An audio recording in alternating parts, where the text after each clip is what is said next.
Well, hello there. Welcome to the stream and happy Easter, or blessed Easter. I'm Father Roderick, and I am here for you in the upcoming hour to answer all your questions if you have any, or to just chat with both of them. Let me see if I have everything in place. Okay, I need to make the comments visible. I don't know if I can do that. If I do this.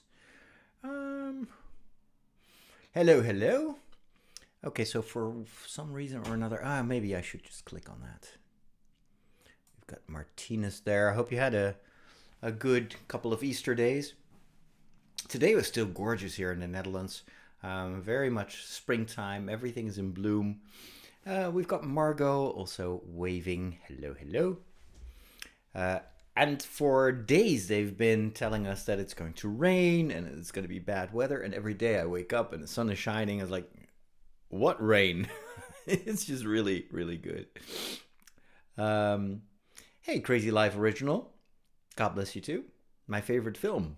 Well, Star Wars, A New Hope. Mike, happy Easter to you too. Hope you had a couple of good days there.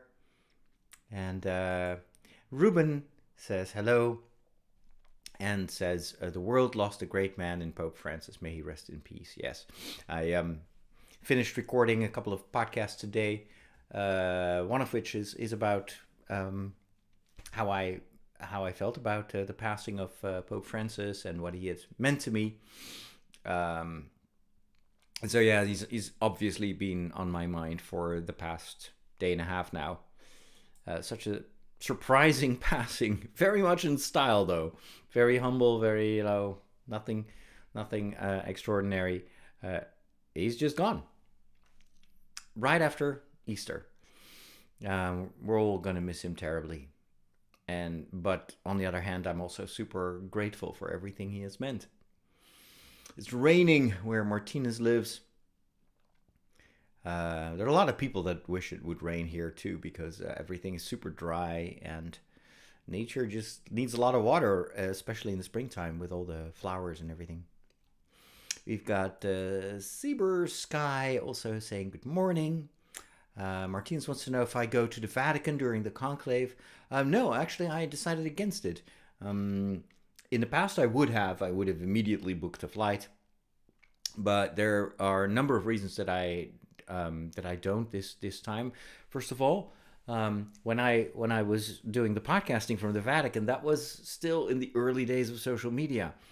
Nowadays, everybody has a phone. Everybody is streaming. The Vatican itself has upped its game tremendously when it comes to informing the world about what's happening, and so there's no specific journalistic need for that.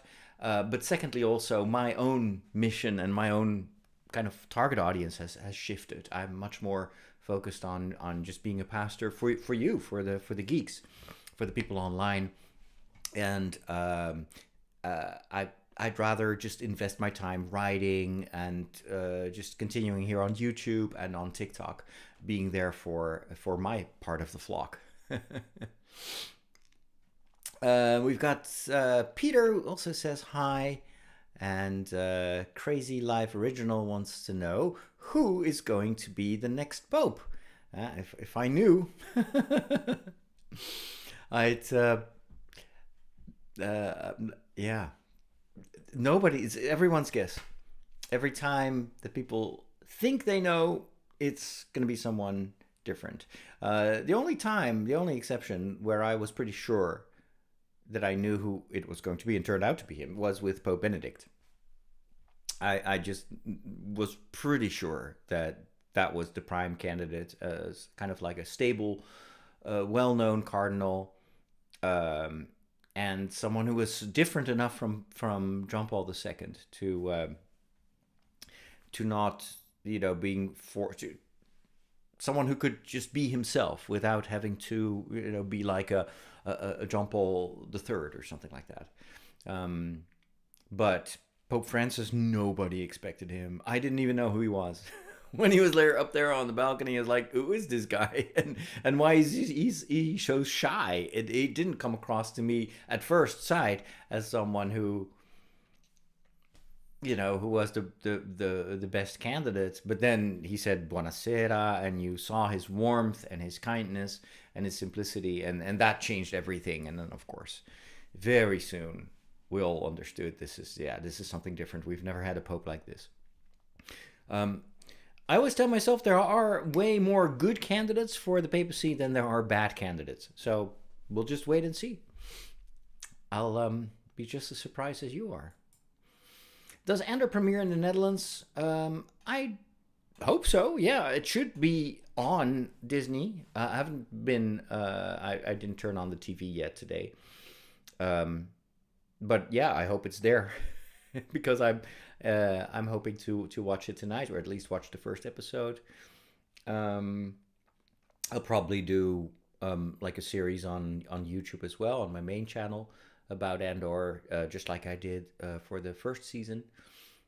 It's a little bit different than the previous time because now they're going to give us 3 episodes per week. I don't know why, but that means more work because then I have to watch all the episodes and make videos about them. Yeah, I don't know why they don't just use more time to just roll it out. Anyway, it's Star Wars. I'm not complaining. I am very glad that I didn't go to Japan, though. From the looks of it, this was very much like the event in London. I couldn't even tell the difference between the venues. So, yeah, why travel half the world or half the globe to be in a venue that literally nothing indicates that it's in Japan? No, it was, and then also just not much news, just very, very mediocre content. Yeah, so I was very glad that I was here for Easter. And I still have a bit of a retreat, like a personal retreat right now. So I'm at home, but I don't have any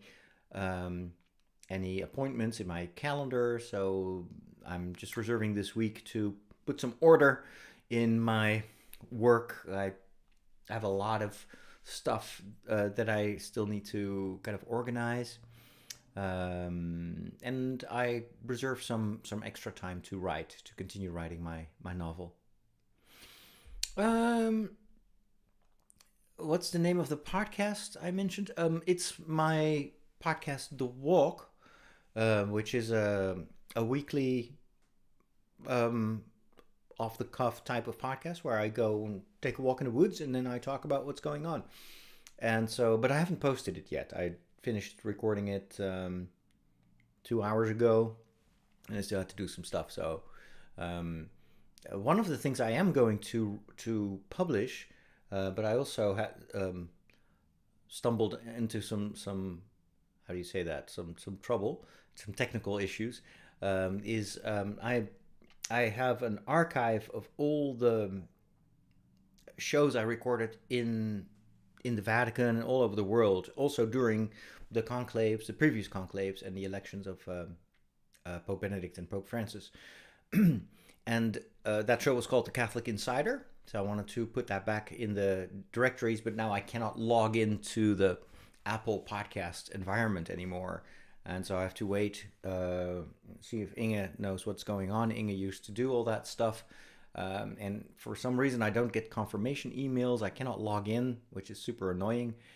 And Apple makes it really complicated to do that kind of stuff. But as soon as it's up, I'll let you know. And then you can travel back in time and accompany me on all the various trips that I made all around the world. So yeah, I'm happy that I did all that work a while ago, and now is the perfect time to relaunch that podcast. But the other one is The Walk, and it will be online later today. Hey, Stinkbug Deity. You enjoy the Star Wars talk. Yeah. Have we met in real life or just here online? Oh, there's a little bit of rain in Belgium, according to Peter. Samuel wants a Swedish Pope. Yeah, why not? We'll wait and see. The Swedes usually know their languages, so that would be an advantage to have a Pope who really speaks English, not just a few words. That'd be great, but we'll see. I think, yeah, no, it could go anyway. It could be they might revert back to an Italian cardinal. There's some excellent candidates among the current cardinals. It could also be that they choose an Asian pope. Don't think we're going to see a pope from Africa. And certainly not an American pope. I don't think we're going to get a Dutch pope either. Yeah, I have no idea. I have no predictions. Margot, it does indeed feel very different from when Pope John Paul II died. John Paul II was like a major global event, and there was so much emotion around his also his like final days. And with Pope Francis, I think the way I mean, over the coming days, I'm sure that lots and lots of people will travel to Rome in order to pay their respects. But Pope Francis has kind of introduced a much more laid back, human style to the papacy. He's much more humble, more I don't know, more down to earth, and I think that reflects in the way that these proceedings around his funeral take place. It's all very much simplified.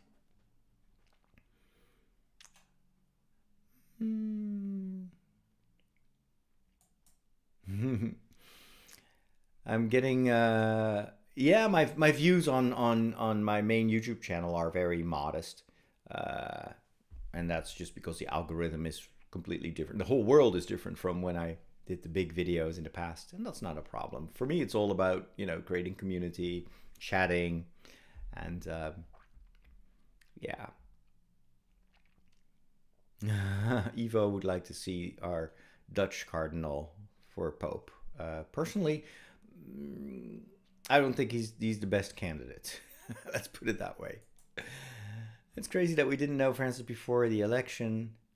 He had a lot of votes, that's true. It's because of the proceedings during the vote are secret. The cardinals are not allowed to talk about it. So it's only much later on that we heard more details from Pope Francis himself. If Pope Francis says, yeah, the secrecy, that's only for cardinals, but I'm the Pope, I can say whatever I want, and he did. He gave us a lot of insight in how that those rounds took place. And so, yeah, he had actually a lot of support.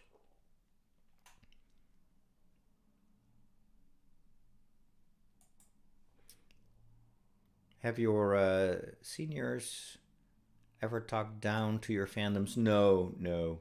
People know that I'm a geek, and they respect me for it, thankfully. Yeah, John Paul II. For a lot of you, you were probably super young. I was already a priest when John Paul II was still around. I'm old.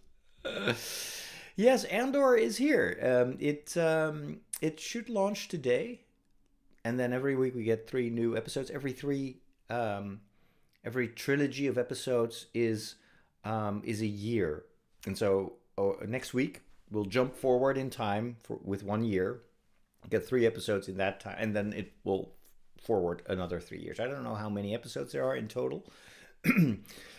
People who have already seen the entire second season say it is fantastic. It gets really high ratings, and I expect nothing less. Andor is some of the finest Star Wars writing we've ever seen. So yeah, I have high expectations. Margot remembered reading about Pope Francis on the list of papabile. Interesting. Yeah. It's true that he had he had a combination of interesting aspects. He was from South America, but he had Italian parents, and so he spoke Italian fluently. And you need to be really good at in Italian. You have to understand the Italian culture because it's so different from the rest of Europe. And because he was tasked to reorganize the Curia, where the majority of the people that work there are from Italy, you need to get how to talk to them and how to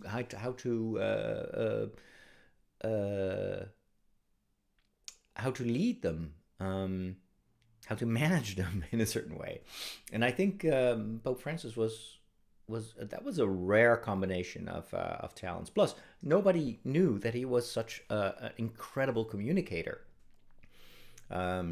He of course, afterwards we got some stories about when he was still an archbishop, but the situation in Argentina was very different. He had a different responsibility. It was much more tense during most of his episcopate, with all the political situation. I felt that as a pope, he's so free to be himself, and then turns out he's very entertaining, super friendly, nice, charismatic guy. I always said this pope felt like a grandfather to me. I would go for a cup of coffee and not be intimidated. Whereas the previous popes, I was like, yeah, that's a pope, But this is more like it's a super nice guy who happens to be pope. Martinez wants to know if I have any thoughts on Starfighter, which is a new... What was it again? Starfighter? Oh, yeah, the movie with Ryan Gosling. Wait and see. We didn't get any details. I think Gosling is a good actor. I'm not sure if I'm not a super fan, but he did a pretty good job in Blade Runner, the new Blade Runner movie. I really liked his Ken in the Barbie movie. This is something totally different. I'm sure he'll do a great job. It did surprise me because it will come out after The Mandalorian and Grogu, and I'm like, seriously, weren't you working on a new trilogy with Daisy Ridley? And why are all these movies that had already been announced, why are they now on the back burner again? They keep doing this. And it just doesn't, it signals that they don't know what they're doing. They're just winging it. And that's, well, maybe with Starfighter, that's an appropriate thing to do. Wing, X-Wing. But yeah, they shouldn't be winging it. You expect them to have a plan. And yet it keeps changing every time. So can we trust this? Is this really going to happen? We'll wait and see. Ruben says Andor is probably distributed in 3 episodes per week for the Emmys. Ah, that's possible. It has to air before the end of May. Yeah, that's a good point. I didn't think of that. Let's hope they win some Emmys, yeah. Can I do confessions virtually? I was raised a Baptist, but I've been following you for years. No, I can't do virtual confessions. Confessions always have to be in IRL, in real life. And of course, there are good reasons. All the sacraments are always in real life. Yeah. There's something tangible. There's something different. There's just so much more to face-to-face conversation than in a chat online. But of course, a secondary aspect is that digital information can be hacked, and that would threaten the seal of confession. So you want people to know that it's perfectly safe, and that is kind of almost impossible on the internet. So. Margot says the main reason I thought they might not choose him was his age. Yeah, he was actually not that much younger than Pope Benedict. That's also why a lot of people thought that Pope Francis would only be around for a couple of years, including himself. Turns out almost 12 years. Nobody saw that coming. And I think over time he just kind of started to enjoy it more and more and started to find his calling. And I don't think he was actually done. Even when he was at the hospital, he still made some new plans, which is quite extraordinary. I think he had still a lot to give, but sometimes it's just, the body is just done working, and we'll just have to entrust it to hand it over back to God. We'll just wait for his successor to pick things up again. We've only talked on YouTube. In South Alabama. Yeah, that's not next door. An American Pope would be funny. Yeah, I think that the world would be very divided about that, especially in this current day and age. No, but I don't think that's going to happen. Hey, Thomas, good to see you. How was Easter? Easter was very, very calm and quiet. I wasn't supposed to be home right now. I had planned to travel for the duration of the month of April. So I asked the parish, please don't schedule me for masses so I can just go, and like I did in October. However, I was there was one event in the middle of the month that I absolutely wanted to go to. That was this fantasy festival, and I'm very glad I went. It was just an amazing weekend. I recorded about 30 interviews, so that's a lot of content for my channels, and it was also a wonderful way to connect with a lot of people. And then after that, I had planned on walking part of the Camino in Spain. But during the weekend, I noticed that my knees were still hurting a bit. I've had a sports injury a couple of months ago, even before I went to Ireland. And when I put too much strain on my knees, I can tell that they are like the muscle tissue is still kind of sensitive. And so walking, like if you walk the Camino, you easily walk 25 kilometers per day on an easy day. And so I just know that if I would do that, I would hurt myself, and then I'd be stuck in the middle of nowhere in Spain. So instead, I decided to stay home and kind of give myself the luxury of a personal retreat. And so I've had a very quiet, very calm Holy Week, which was just wonderful. I had all the time in the world.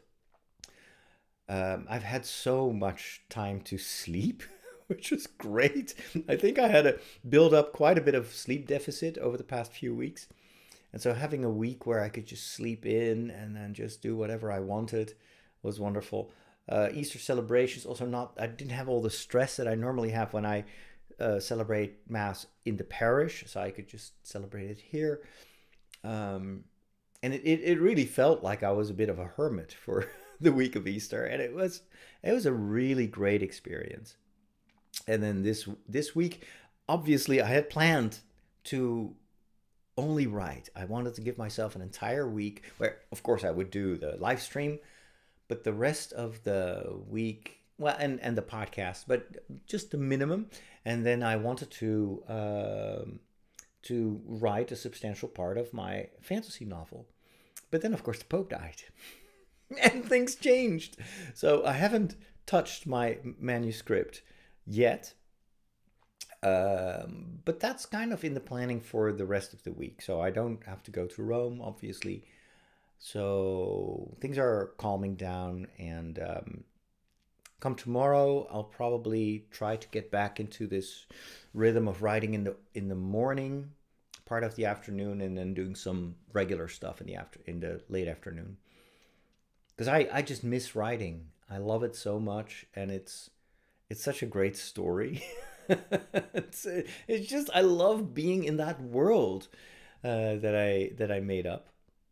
And then of course I interviewed so many fantasy authors this past weekend, and every time I interviewed one of those authors, I was like, oh, I can't wait to go back to writing. It's just so motivating to hear the stories of all these writers. I also read a lot of books.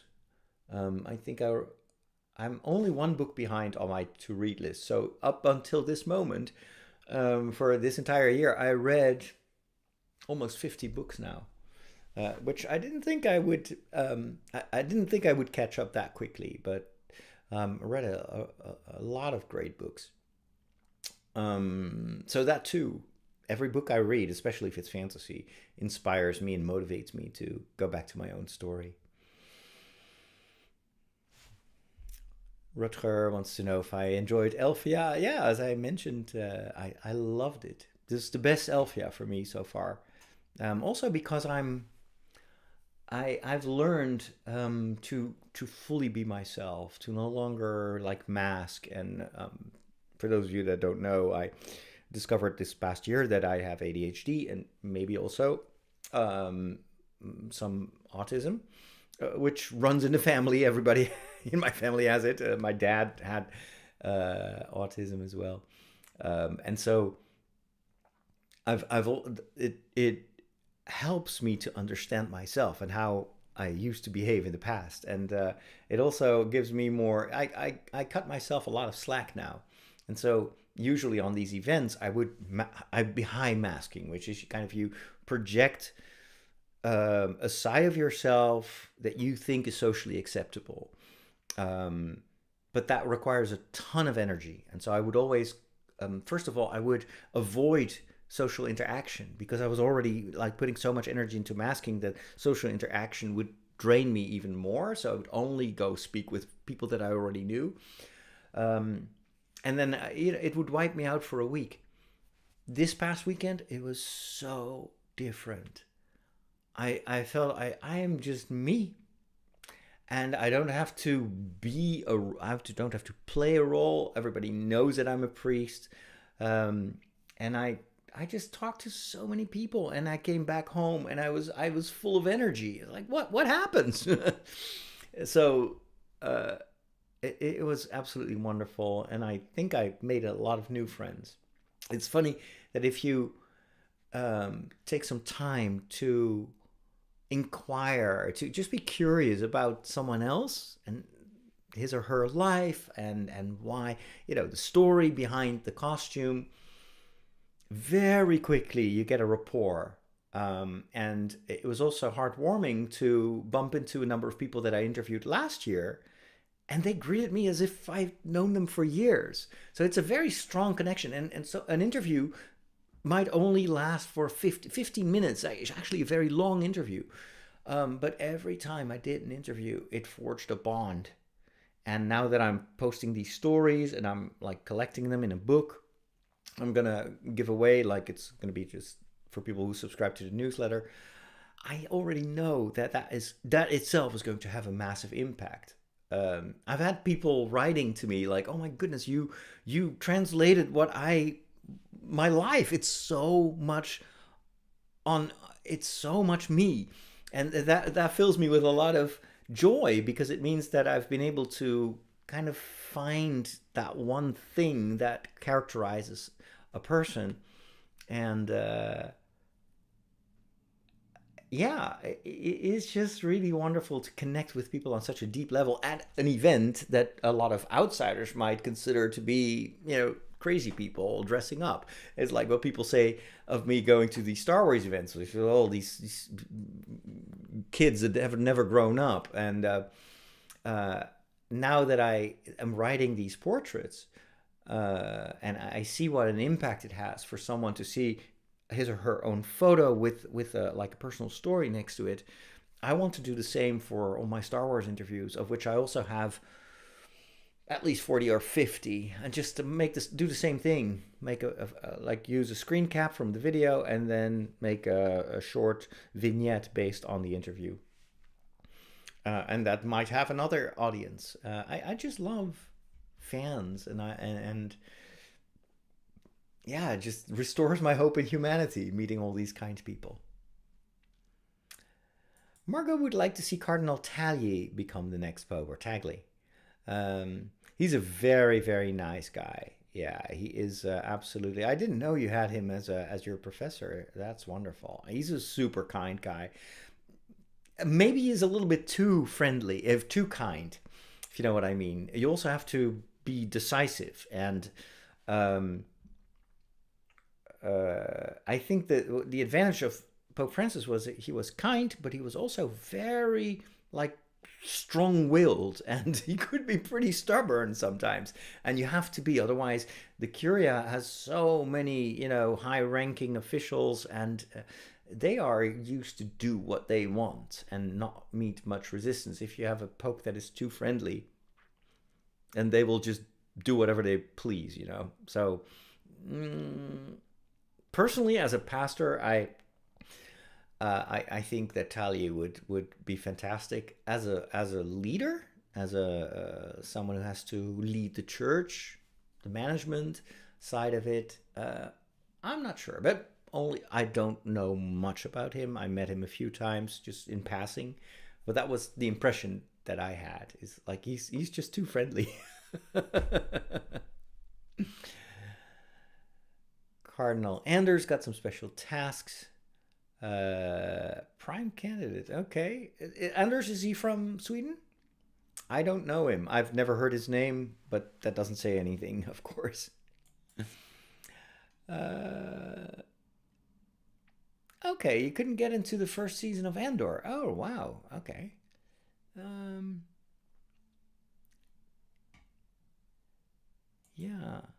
Oh, you watched Star Wars with your dad. Yeah, it's like everybody has uh, a personal bond with, like, relate to certain stories better than to others, and that's fine. That's why I like that there are so many different stories in Star Wars.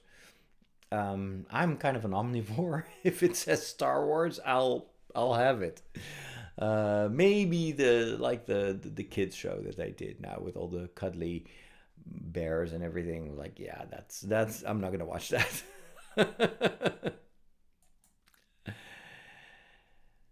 Thank you for your yes. What about Francis' pontificate will inspire you in your priesthood? I just earlier today recorded an entire episode of my podcast, The Walk, about how Pope Francis has changed my life, and definitely has changed the way uh, in which I am a priest, and even in my mission, in the way that I approach this work, the online work, and being a pastor for the Geeks.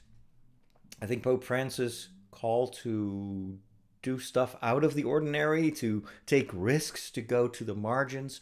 I have felt that as a very strong confirmation that what I do is what I'm supposed to do, is just reach out to groups of people that where the church usually is just not on their radar. It's like it's a different planet, but I happen to know that planet very well. So I really like that, and also, his permission to that as a priest, you have to speak the language of the people that you're sent to. You have to smell like the sheep, and my own personal approach has always been kind of that of immersion. I immerse myself in the culture of the geeks, be it Star Wars or fantasy, or like the writers' book culture right now. Um, Obviously, without losing my own identity, I do that from my perspective and very being always recognizable as a priest. But at the same time, I embrace those cultures, instead of just like paying short visits to those worlds from time to time. Um, and I feel that Pope Francis kind of has that mindset where he just wants to be where people are. If they are in prison, he will just go to prison.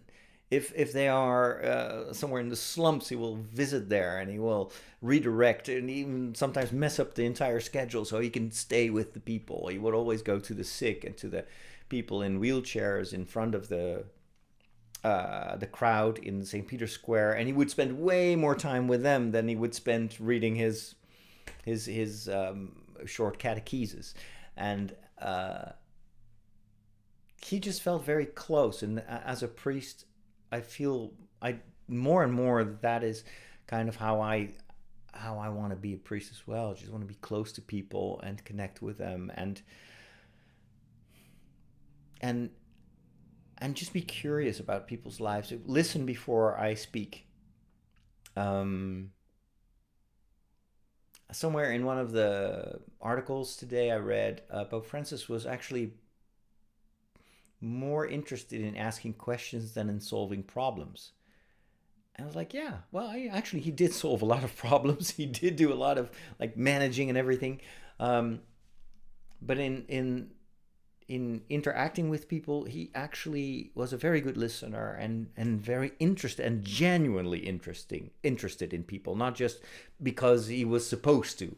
Now he really cared for people, and took time, sometimes hours, to talk to like victims of abuse or people that have been in war, refugees. He would spend so much time, and a lot of that nobody saw that because it was just private. He didn't want press to be there. Um, yeah, that's an example. I mean, if I can only do 1% of what he did in my life as a priest, then that'd be fantastic. So there you go. Robert was very shocked seeing the news. Um, yeah, I wasn't shocked. I wasn't even sad. I was just, I felt a very, very strong sense of gratitude. Um, I, I kind of expected him to die in the hospital. That's what I expected when he came home. When I saw him on TV on Easter Sunday, I was like, yeah, this is not gonna last. It's just this sense that I have is like he's not recovering. And so when the next day I heard that he had passed, I was like, yeah, that is that's what I expected. Maybe he even felt that he wasn't going to make it, and he wanted to, like he told his personal nurse. He has a guy who accompanies him, who has been his personal assistant, medical assistant for about 3 years now. After the blessing, which is like all the way on the balcony, it's a hassle to get there. It's very kind of really there's not much up there, and I'm sure that that must have been quite a strain to go up there and be try to speak a little bit.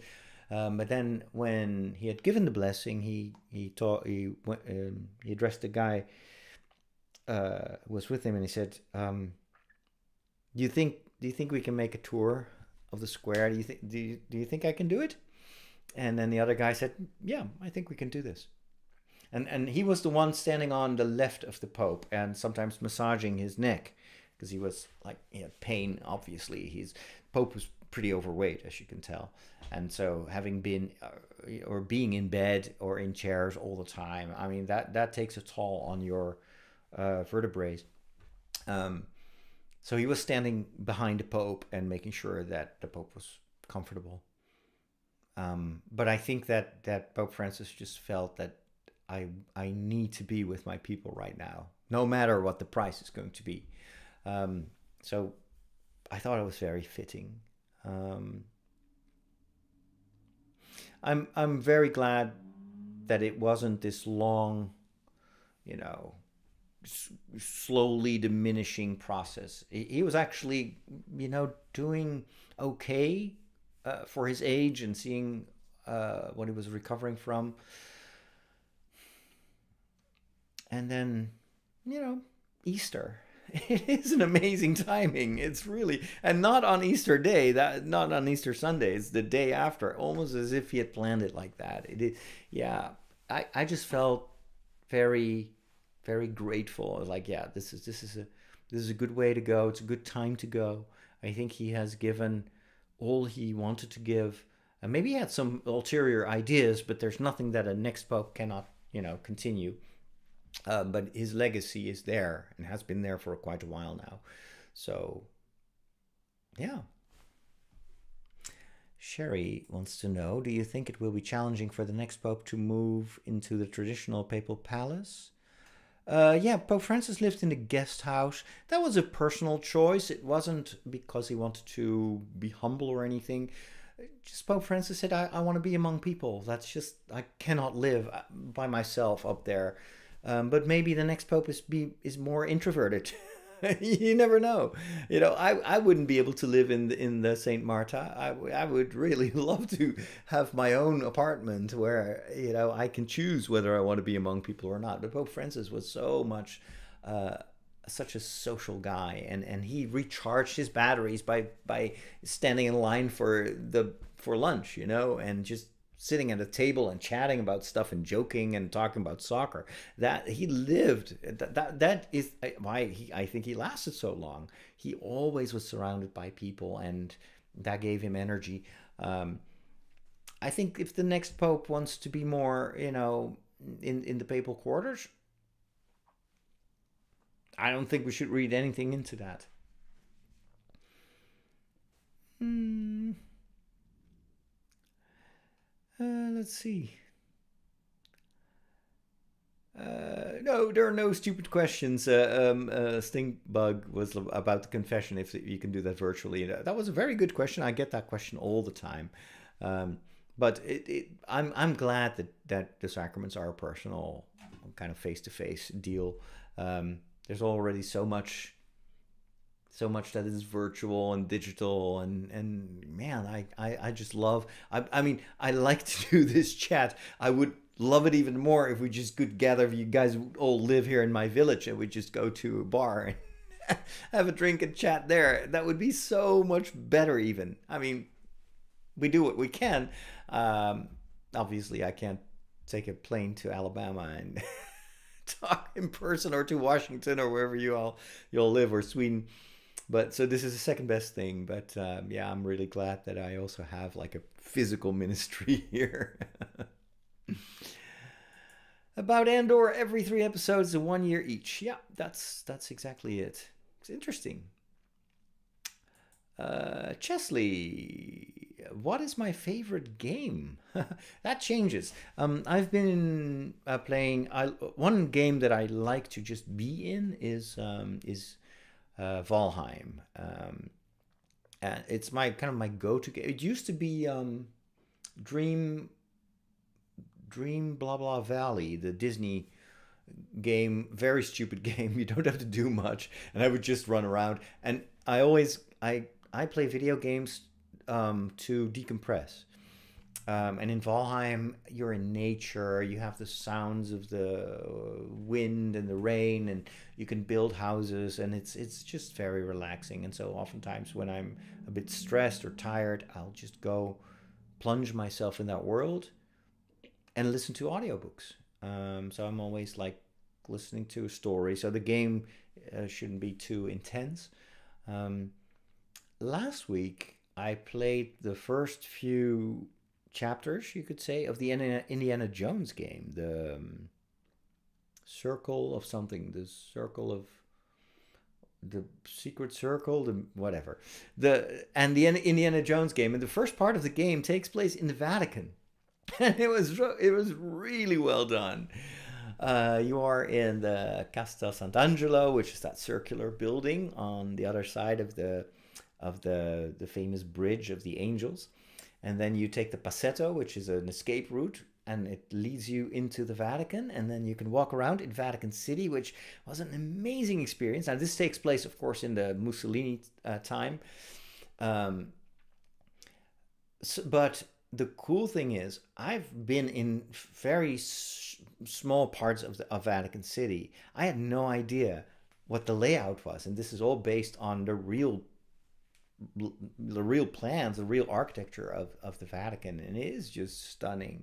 You walk into the Sistine Chapel and you look up, it's like, oh yeah, that's before they cleaned it up. I remember it looking like that. It was just so weird, and it is a slightly simplified version, but it's much closer to reality than, for instance, the second Assassin's Creed game, which also part of it takes place in the Vatican, and that is just doesn't make sense. It's there are a few token locations where you can walk around and you're like, oh, this is nice, and then it's like, no, this is not supposed to connect with this.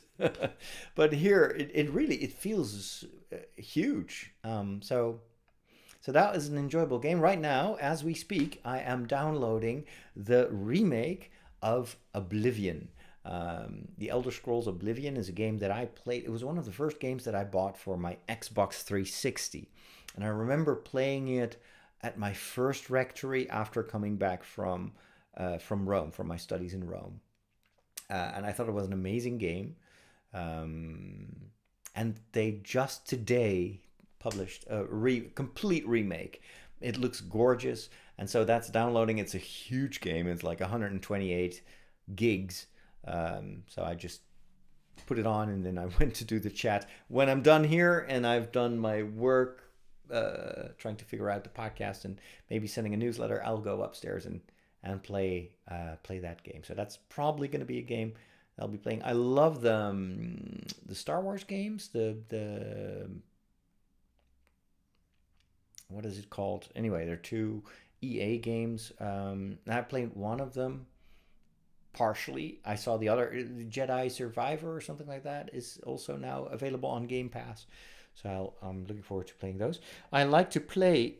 I don't have much time, but I really like my VR games on the Quest. There's something so immersive about 3D. I just wish I had more time. And I don't know. There's something about VR. It's just kind of a heavy headset, so I'm not always in the mood. But once I'm in VR, I'm like, yeah, this is this. I love this. I still have like the Vader game, Vader Immortal, I think it's called, which is a Star Wars game in 3D. I heard that they are currently working on a new Star Wars game for the Quest 3. That's a no-brainer for me. Being inside Star Wars, it's the best. Hope that answers your questions. Hey Yella, good to see you. Was Ruben Quiro's question answered? You need to repeat the question because I don't remember what it was. Oh, Andor is not there yet on Disney. Yeah, sometimes it's only here at like the next morning. Um, Rob says we need to start planning my trip to the Star Wars Celebration in 2027. Yeah, oh my gosh. Yeah, it's going to go back to LA. I have such great memories of LA. Oh my goodness. Yeah, I hope that by that time it's safe to travel to the United States. Right now, everybody over here is so queasy about immigration and about what can happen to you if you step outside the lines. So, but but it's not 2027 yet. But yeah, that was a great. I can't believe it's already, what is it, 4 years now? No, 3 years that I was over in Anaheim. But what a great time. As I said at the beginning of this chat, I'm going to write. So I'm currently writing a book with interviews with fantasy fans, and then I'm going to continue with a book about all the Star Wars fans that I met there and in London. Such great interviews. Alrighty. Let's see. Okay, I see. Ruben answers the question. So the Andor premieres at 9 p.m. in the US. That is why probably I can only watch it tomorrow. Well, that frees up my evening. I don't mind. I have time. Um, I'm looking forward to actually talk about it on YouTube. It gives me something to focus on. Um, and I think I'm just gonna do like more kind of off the cuff type of commentary. Hey Maximus. Maximus writes, I'm an Orthodox, but thank you for showing me that Christians can be geeks and like Star Wars. Because of my OCD, I couldn't watch anything I used to like. Oh, I'm glad. I gladly be a fellow geek. And yeah, it's good to be a geek. You're among geeks. Everyone here in the chat, they're all geeks. So I hope you feel at home.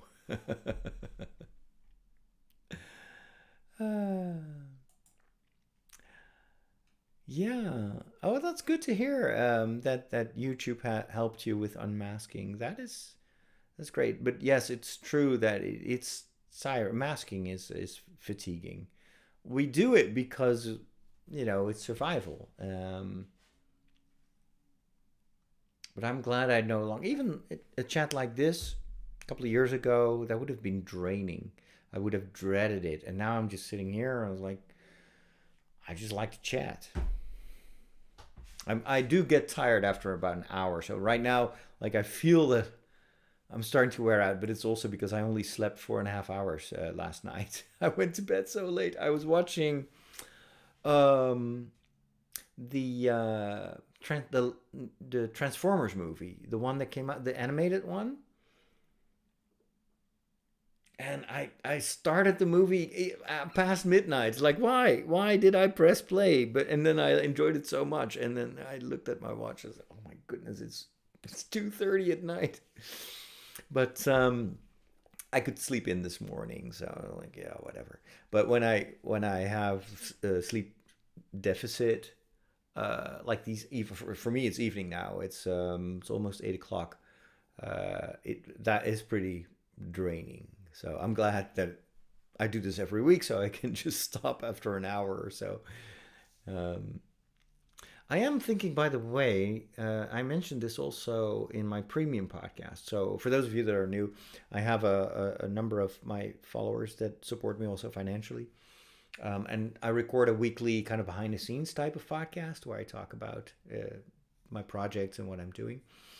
Um, and uh, I shared an idea that I had to start doing classes. Like this is just a general chat. You can ask me anything, but I thought, I really enjoy this. Why don't I just create like a class every week and people can sign up and then I can teach. I can, for instance, right now, as I'm writing this fantasy novel about two, like a young nun and a young monk in early Irish medieval times. I'm thinking, I could probably do a course on that as well. I'll just get. I'm doing a lot of research on science, and it's super interesting. It's a fascinating world. Um, so that might be something else that I add later in the week, for instance, like on a Thursday evening, or I just have to kind of figure out what the best way is to do this because obviously a lot of you work during the day. So if I would do that at around this time, I don't know if that's a good time. Um, on the other hand, if I would do it in the weekend, more people could join, but then the weekend is kind of the only time of the week that I can rest a little bit and recover. So I'm a bit hesitant to add more activities to my weekend. We'll see. Or I could just do it live and then people can always rewatch it later on. I'll keep you posted. Rutger wants to know what my papal name would be if I would become the new pope. My papal name would be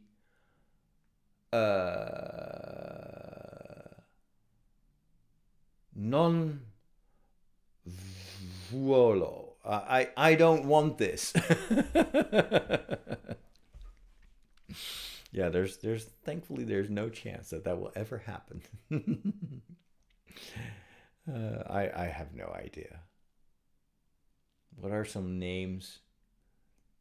It's too bad we cannot, like all the priests and bishops and popes are male. Because there's so many female saints that I admire so much, but it's kind of weird to say, well, hey, I used to be Father Roderick, and now I'm Father Teresa. What? And yet, Teresa of Avila, Teresa of Lisieux, those women have been so important to me. Um, yeah, I don't think we're going to see any name gender swaps in the Vatican anytime soon. The Oblivion remaster dropped today. Yeah, it's so cool. It looks so amazing. I saw the trailer. Like, wow, they went over and beyond what was expected. It looks fantastic, and it's a wonderful world full of lore. So yeah, I'm definitely going to play that. David couldn't watch Skeleton Crew. Oh, I loved Skeleton Crew. It brought me back to my childhood. It's very much like the old Spielberg movies. But, to each his own. That's fine. Cardinal Anders is Swedish, converted at the age of 20, became a Carmelite monk. Oh, that's great.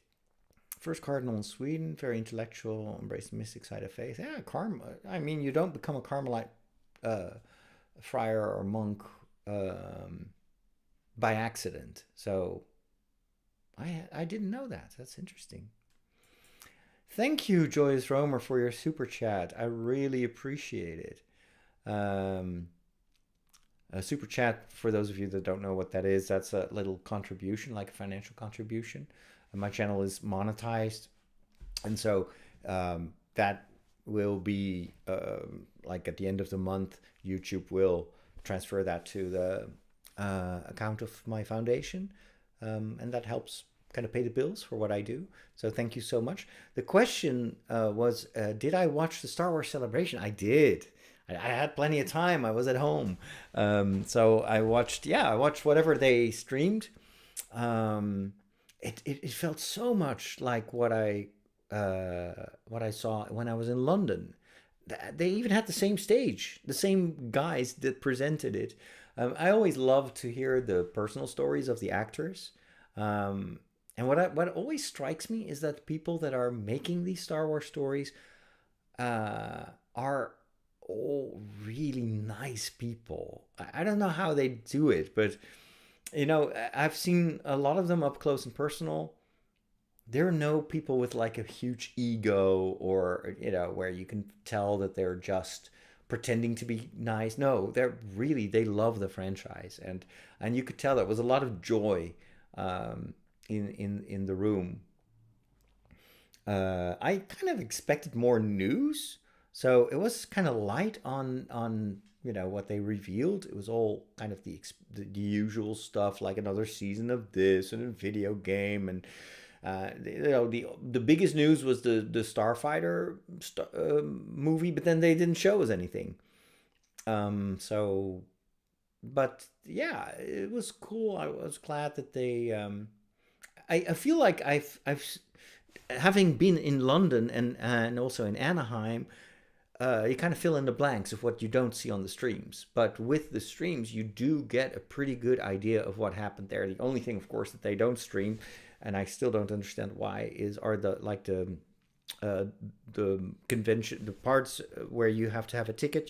You go into a lottery, and then you have to kind of win your entry to those sessions, and sometimes they will show like a trailer that no one has seen, and apparently they did. They showed a trailer for the the Mandalorian and Grogu movie, and I mean that was this thing that I don't understand. When I was in Anaheim, I was super lucky. I won the lottery several times. I was all the big sessions. In London, none. No, I only could go to the main stage, and I felt a bit robbed. Like, come on, I paid a lot of money to be here, and you don't even like stream what's happening. And those Star Wars fans are just as much fans as I am. Why can't they share that with us? We all paid the same to be here, and then you only keep it to a certain. I don't understand the whole concept of that. I don't know why Lucasfilm does that, or I think Lucasfilm is actually outsourcing that to a specific organization. There's a lot of criticism on that organization. They seem to kind of. I always feel I've been there now twice, and each time I felt like there's so many missed opportunities here. They should hire the Dutch. We know how to do events. If you would come to one of those fantasy fairs that I went to, festivals, you'd be blown away. It's like 100 times better than what they do at Star Wars Celebration. It's so much more professional as well. I don't know why they don't do that. They should just come over in the Netherlands and do Star Wars Celebration there. We will show them how to do a proper celebration. There might be a little bit of national pride in here. Only a little bit. Irish Roman Catholic here, proud of Pope Francis. Yes, and he spoke about the Middle East and about peace. I think the last few talks that he gave were very important, and so much kind of an affirmation of what he's been saying for years now. And also his last visit was to the prison on Holy Thursday. I thought it was also extremely meaningful. Yeah, what a pope. What an incredible guy. Any plans to go to Rome? No, I'm not going to travel to Rome. I explained this at the beginning of the stream, so you can go back to hear my rationale. But no, I'm staying home. There are lots of people who are doing this and who probably do a better job than I do. Rome is already super crowded because of the Holy Year. The next couple of days are going to be insane. So, no, I'm just staying here, and I'll just do my little geeky thing, and I'm perfectly comfortable. Mary says, "Yeah, it'd be lovely to all meet up in my village." Well, you're more than welcome. Maybe we should do like there's gonna be a jubilee at one of these years. You know, how long have I been doing this? Since 2005. Oh wow, actually, this is the 20th jubilee year that I've been podcasting. Haha. Maybe we should organize something here. I'll give you. I'm not a very good organizer.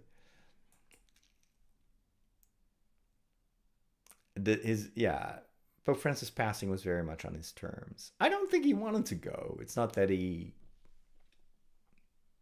was like, okay, I'm done. No, I don't think so. But it's very much in his style. Just go quickly, and then just push himself a little bit more to just be among his people on Easter Sunday. That's totally him. Um, yeah, so we'll see. I think Andor is super great Star Wars. Really, really looking forward to it. The Xbox, Christ box. This Stephen Colbert. I mean, that's so funny. Xmas and Christmas and Christbox. Have I ever played Elden Ring? No, I haven't. I haven't. I heard very good things about it. I also heard it was grueling and very punishing, and I'm not good at punishing games. I tend to rage quit a lot of games just because I'm so bad at them. I always play every game on like the easiest mode possible. Like right now, the Indiana Jones game is like, yeah, do easy. I just want to see the story. I don't care about shooting people. That's just a distraction. Um, yeah, the trailer for season 2 of Andor looks really good. Oh yeah, it's called Transformers One. I so enjoy that movie. It's so funny. I just was not a fan of the other Transformers movies. They were all very much the same, and I didn't grow up with Transformers. I was already in seminary at the time. But Transformers One really surprised me. It's a very nice, charming story.